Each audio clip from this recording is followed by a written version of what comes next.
Bom dia, 7h59. Já estou aqui com meu café quentinho.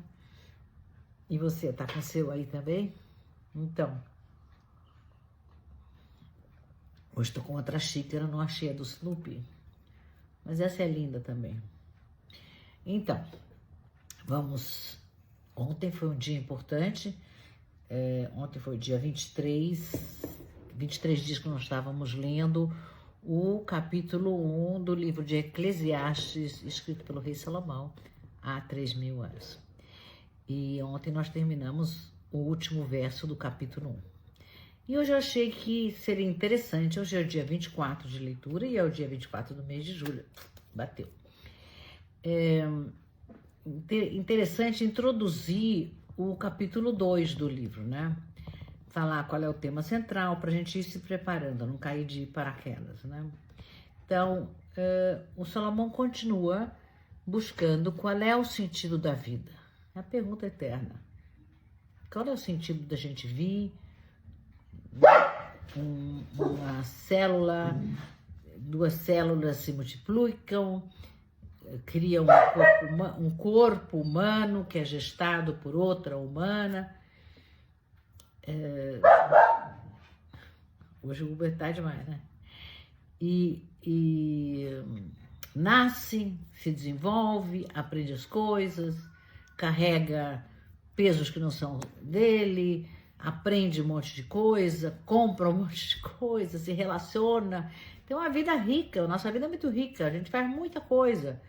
Mas para que a gente faz tudo isso? É o que Salomão quer saber, nesse capítulo 2, né? Por que a gente faz tanta coisa? Ele entende que a gente faz tanta coisa porque a gente não se sente completo, não se sente cheio. Ele ainda está olhando para o vazio dentro de cada um de nós. Tá? Então, no capítulo 1, ele anunciou que tudo era vaidade. Tudo que a gente fazia por vaidade. Então, agora ele vai aprofundar o olhar um pouquinho mais a partir do capítulo 2 e ele vai olhar para as nossas tentações, né? As tentações que a gente enfrenta tentando dar um sentido para a nossa vida, né? Que é o prazer. O sentido da minha vida é sentir prazer? Ou o sentido da minha vida é eu me realizar profissionalmente, me realizar na família, me realizar com os amigos, acumular bens? O meu sentido é ter uma série de bens, não sei quantos carros na garagem. Eu perguntei uma vez para um cliente, o que você quer? Eu quero tais... Mas para que tanto carro na garagem? Porque eu gosto. Né? Então, o sentido dele era acumular bens. Ou então, vários projetos. Não sei se quem estava me acompanhando aqui, tinha um arquiteto. Ele sempre estava em 2, 3 projetos e fazendo... virando noite para aquilo lá. Quando ele era arquiteto, agora já tem aplicativos que fazem isso aqui em 5 minutos. Mas na época que ele projetava e que tinha que calcular e que tinha tudo à mão, não tinha nada no computador, ele disse que ele varava à noite e era o maior prazer da vida dele. Varar à noite fazendo os projetos, né? Então, e tem também aquelas pessoas que acumulam, né? Compram. Outra, coleção de bichinho, de gato, coleção de coruja, coleção de vidrinho de perfume, enfim, coleções 1000, né? E também tem a busca do status. Não, porque eu sou de uma raça superior ou de uma classe superior, os super ricos. Não basta ser rico, milionário, agora tem que ser bilionário, super rico, né? Mas quando a gente faz tudo isso, tem um preço a ser pago, né? Isso não vem de graça, né? Então, nesse capítulo, Salomão vai falar sobre renúncia, sobre as renúncias que ele fez na vida dele. Na realidade, é um diário da experiência do rei Salomão, né? Ele não nega os caminhos no mundo, mas cada um dos caminhos que se apresentou, ele viveu até o fim. Não sei se vocês sabem da história dele com a rainha de Sabá, que ele se apaixonou por ela e ele foi até o Egito e para se casar com ela. E depois ele a trouxe para Jerusalém. E tem todo um filme, chama, acho que é Cleópatra, com a Elizabeth Taylor. Não sei se vocês vão achar, porque é um filme bem antigo, mas que ela chega com toda aquela pompa. Salomão está esperando ela chegar, mas ele prepara uma chegada assim, digna de Hollywood, né?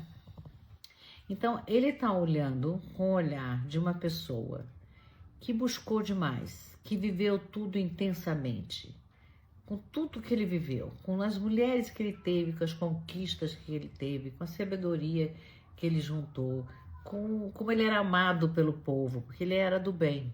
Apesar de todo esse olhar crítico dele, ele era do bem.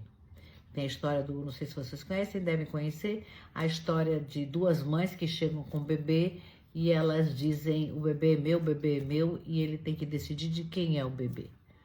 E aí ele tem a sabedoria de dizer assim, não tem problema, vocês são duas, eu vou partir o bebê no meio e cada uma de vocês fica com uma metade. Essa história é conhecida. E daí a mãe verdadeira falou, não, deixa ele inteiro, pode ficar com ela, contanto que ele fique inteiro. E aí ele soube quem era a mãe verdadeira, né? Mas tudo isso para contar que era um homem excepcional, a gente sabe pouquíssimo da história dele, a gente está aprendendo aqui juntos, né? Juntas aqui, lendo o diário dele, né? Então, nesse diário do rei Salomão, ele fala o tempo inteiro, com tudo que eu vivi, com tudo que eu aprendi, eu me sinto vazio, né? É como se ele dissesse assim, eu tentei tudo, tudo mesmo. E sabe o que eu encontrei? A minha alma que continua com sede, não saciou, né? Vamos olhar para isso sistemicamente, né? Da perspectiva das constelações, né? Então, esse capítulo 2, ele pode ser lido na tentativa do rei de preencher o vazio dele e nós na nossa tentativa da gente preencher o nosso vazio. A gente tenta preencher o vazio que nós temos dentro com coisas que estão fora da gente, né? Conquistas, prazer, controle, reconhecimento, é tudo fora, não é dentro, né? Bert Hellinger trouxe um pensamento interessante a respeito disso que ele chamou de movimento interrompido, que é a ferida original, aquele ferida original que não foi vista por ninguém, né? E essa ferida, ela se manifesta nessas buscas repetitivas por algo que alivia a nossa dor. Então, o vício, as compras excessivas, comer excessivamente, sexo excessivo, tudo que é excessivo, na realidade, o Hellinger diz que é um movimento interrompido em relação à primeira ferida que a gente aprendeu a camuflar aquela dor com essas buscas para aliviar aquela dor original. É por isso que muitas vezes, quando a gente faz muito, trabalha muito, fala muito, tudo muito, é uma forma de não sentir. Muitas vezes eu falo para alguém que eu estou atendendo, mas o que você está sentindo? E a pessoa não sabe dizer, não sabe nomear o que está sentindo. Aliás, o nosso vocabulário de sentimentos é mínimo. Se eu perguntar para você nomear os sentimentos que você conhece, não vai dar 10. Um dos exercícios que eu faço muito em terapia é me faz uma lista de 30 sentimentos. Cada um deles você desdobra, vai no dicionário, vai procurar, vamos ampliar o nosso vocabulário de sentimentos, né? Então, o que Salomão está dizendo aqui, vai dizer para a gente no capítulo 2, que o excesso de saber, acabei de falar que tem que saber mais, mas entre ter um mínimo e ter um vocabulário, não é excesso, né? Excesso seria se eu dissesse para você, decora o vocabulário, talvez fosse excesso, né?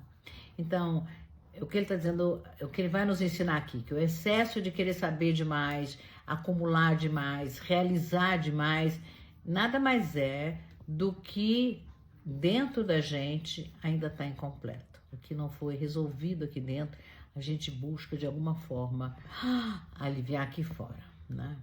Então, eu vou tentar fazer uma ponte entre Jung, que eu estou estudando, Jung, e Spinoza, que eu admiro profundamente, e quem mais eu encontrar no meio do caminho, né? Jung dizia assim, Jung, hein? Achei essa frase lá no Jung. O homem moderno não escapa do vazio, ele apenas o disfarça. Né? Salomão, 3.000 anos antes, já sabia disso. Spinoza, ele fala em termos dessa corrida desenfreada de ter, ele fala assim, que o maior prazer é o da clareza, não da posse. Achei a Brené Brown, que é uma palestrante americana, que eu gosto muito. Ela fala da fragilidade humana, né?